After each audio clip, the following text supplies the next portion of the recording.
necesitas.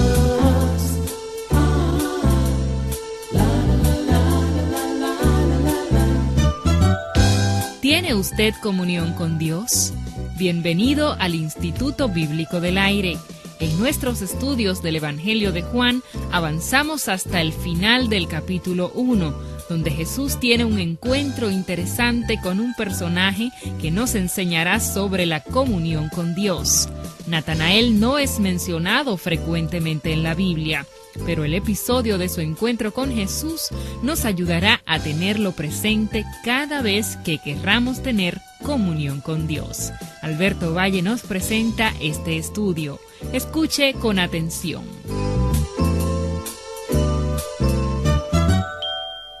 Bienvenido y bienvenida a una nueva clase en el Evangelio de Juan, versículo por versículo y capítulo por capítulo.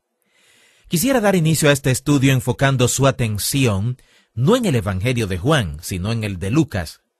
Lucas capítulo 24, versículo 24 hasta 27, y otra vez en el versículo 44 hasta 47.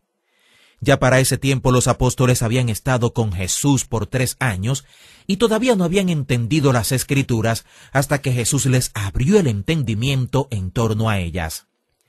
¿Qué fue lo que les dijo en Lucas 24 que abrió su entendimiento de las Escrituras?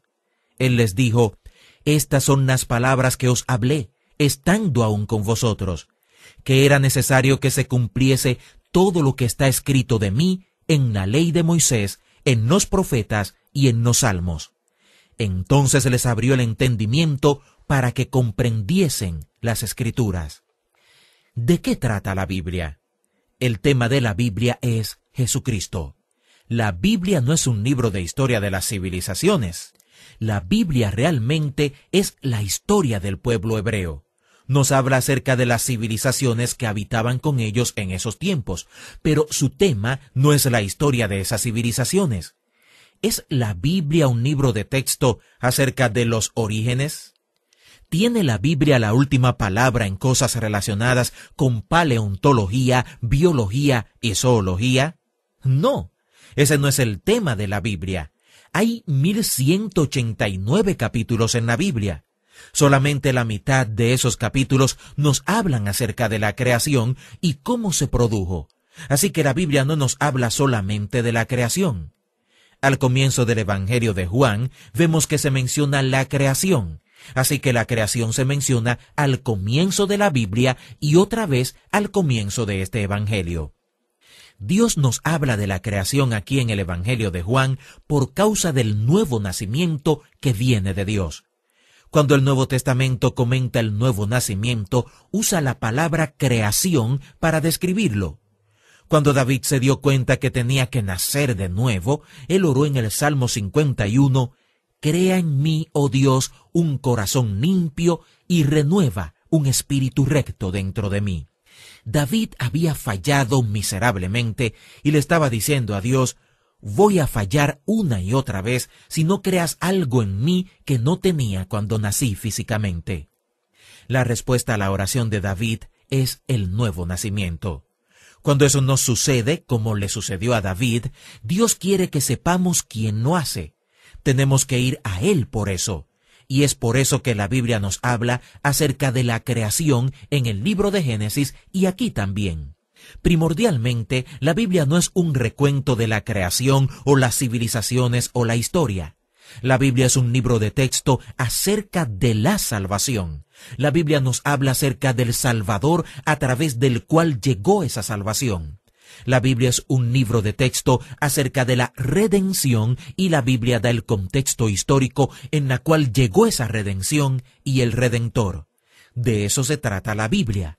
Así que cuando Felipe encuentra a Natanael, le dice: «Hemos hallado a aquel de quien habla la Biblia, de quien escribieron Moisés, la ley y los profetas. Lo hemos hallado». En el Antiguo Testamento se referían a las Escrituras como la ley y los profetas. Moisés y los profetas dijeron muchas cosas acerca de Jesús, especialmente que Él es el Cordero de Dios que viene a quitar el pecado del mundo. Todos los sacrificios que el pueblo de Dios tenía que hacer eran figura del Cordero que Dios iba a mandar un día. Felipe sabía esto, así que mientras llama a Natanael, le dice lo mismo que dijo Andrés: hemos hallado al Mesías. De esto se trata la Biblia, del Mesías, Jesús, quien fue y es el Cristo. Observe que cuando llegamos al Evangelio de Juan, hay 21 capítulos en ese Evangelio. La mitad de los capítulos hablan acerca de los primeros 33 años de la vida de Jesús, pero aproximadamente la otra mitad habla acerca de la última semana de la vida de Jesús. ¿Por qué es esta última semana más importante que los primeros 33 años de su vida?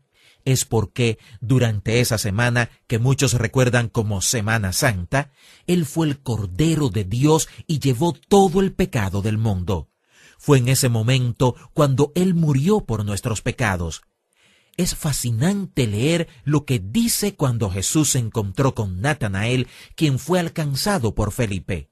Observe en el versículo 46 del capítulo 1 que cuando Natanael hace la pregunta: ¿de Nazaret puede salir algo bueno?, Felipe le dice: ven y ve. Aparentemente hasta ese punto Felipe había aprendido lo que llamamos conceptos transferibles. El decir ven y ve fue un concepto transferible para Felipe. Leemos que Jesús había empezado su relación con sus discípulos con esa proposición: venid y ved. Y leemos que fueron y vieron. Cuando Natanael dijo: de Nazaret puede salir algo bueno, porque Nazaret no era un buen lugar, Felipe contesta: ven y ve. Viendo la forma en que Jesús reclutaba a sus discípulos, es obvio que comenzaba desde un punto de partida simple. Jesús se había encontrado con estos vendedores de caballos, pescadores, publicanos y otros que conformaron su equipo de 12 hombres. Cuando comenzó a discipularlos, solamente dijo: venid y ved, y ellos fueron y vieron. Creo que tenemos que regresar a la simplicidad de esto cuando le presentamos a Cristo a las personas. Cuando Jesús se encontró con Natanael, le dijo: he aquí un verdadero israelita en quien no hay engaño. Al estudiar las vidas de los apóstoles, se puede preguntar ¿por qué Jesús los escogió a cada uno de ellos? Es un estudio fascinante. Parecería ser que este Natanael era un hombre santo, y Jesús lo supo cuando lo vio. Natanael le dijo: ¿de dónde me conoces? Jesús le contestó algo que lo asombró tanto que creyó en él inmediatamente. Jesús le dijo: antes que Felipe te llamara, cuando estabas debajo de la higuera, te vi. Parece que Natanael tenía un tiempo a solas con Dios. Creo que tenía un tiempo de oración, un tiempo de devoción. Hay mucha gente que encuentra que la mañana es la mejor hora de tener ese tiempo, y es algo oportuno. Si usted tiene que cantar, acompañado, digamos, de una guitarra, usted no da primero el concierto y al final afina la guitarra. Primero usted afina la guitarra y luego la usa, y es bueno afinarse al comienzo del día. Parece que Natanael creía eso. Él tenía su devocional debajo de una higuera y podríamos decir que nadie sabía eso sino solamente Natanael y Dios. Cuando Natanael se encuentra con Jesús, Jesús le dice: yo soy aquel con quien has estado comunicándote debajo de la higuera. Al decir eso, Natanael se asombra y le dice: Rabí, tú eres el Hijo de Dios, tú eres el Rey de Israel. Jesús le dijo: porque te dije, te vi debajo de la higuera, ¿crees? Cosas mayores que estas verás. De aquí en adelante veréis el cielo abierto y a los ángeles de Dios que suben y descienden sobre el Hijo del Hombre. Es por eso que llamamos a este pasaje en comunión debajo de la higuera. Esto nos introduce a un grupo muy selecto de personas que saben lo que significa tener una higuera, tener un lugar donde se pueden encontrar con Dios regularmente. ¿Tiene usted una higuera? ¿Pasa usted tiempo a solas con Dios? Es por esa razón que mucha gente que pertenecía al pueblo de Dios en el tiempo del Antiguo Testamento hacía altares. Tenían encuentros preciosos con la divina presencia de Dios. algunas veces de una manera espectacular y asombrosa, algunas veces regularmente en un periodo de tiempo, pero era sagrado. ¿Tiene usted un lugar donde se encuentra con Dios? Continuemos ahora, luego de esta reflexión, con las preguntas que habíamos dicho iban a ser contestadas en todo el Evangelio de Juan. Comencemos con ¿quién es Jesús? Para esta pregunta hay respuestas interesantes. Algunas de ellas parece que enfatizan la humanidad de Jesús, aunque, como hemos dicho, el objetivo del Evangelio de Juan es enfatizar la deidad de Jesús. Como cuando Felipe encontró a Natanael y le dijo, «Hemos hallado a aquel de quien escribió Moisés en la ley, así como los profetas, a Jesús, el hijo de José de Nazaret». Cuando Natanael es confirmado por Jesús, dice, «Sabemos que tú eres el Hijo de Dios, sabemos que tú eres el Rey de Israel». Y las últimas palabras de este capítulo son, «el Hijo del Hombre». Jesús es tratado también como el Hijo de José y Jesús de Nazaret.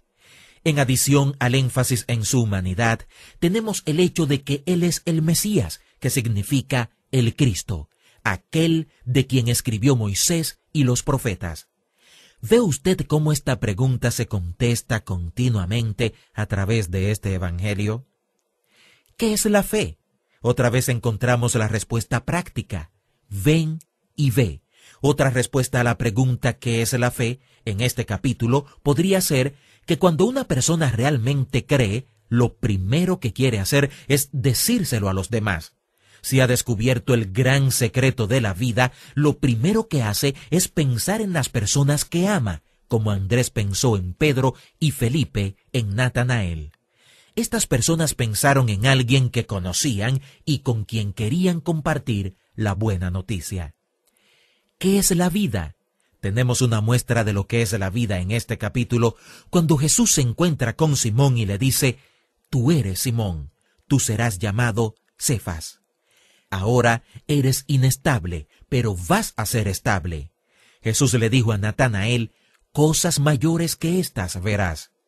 La vida son los cambios positivos y constructivos en aquellos que hacen el compromiso de venir y ver.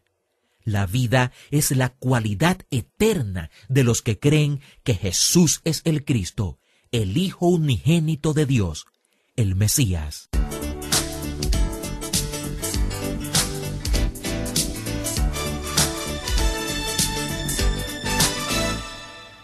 Así finaliza otra importante clase del Instituto Bíblico del Aire. El IVA le ofrece gratuitamente a vuelta de correos notas impresas de esta serie sobre el Evangelio según San Juan. También nos gustaría saber cómo estos estudios son de utilidad para usted. Escríbanos al Instituto Bíblico del Aire, P.O. Box 2805, Miami, Florida 33265, Estados Unidos, o al correo electrónico iba@transmundial.org. Hasta nuestra próxima clase.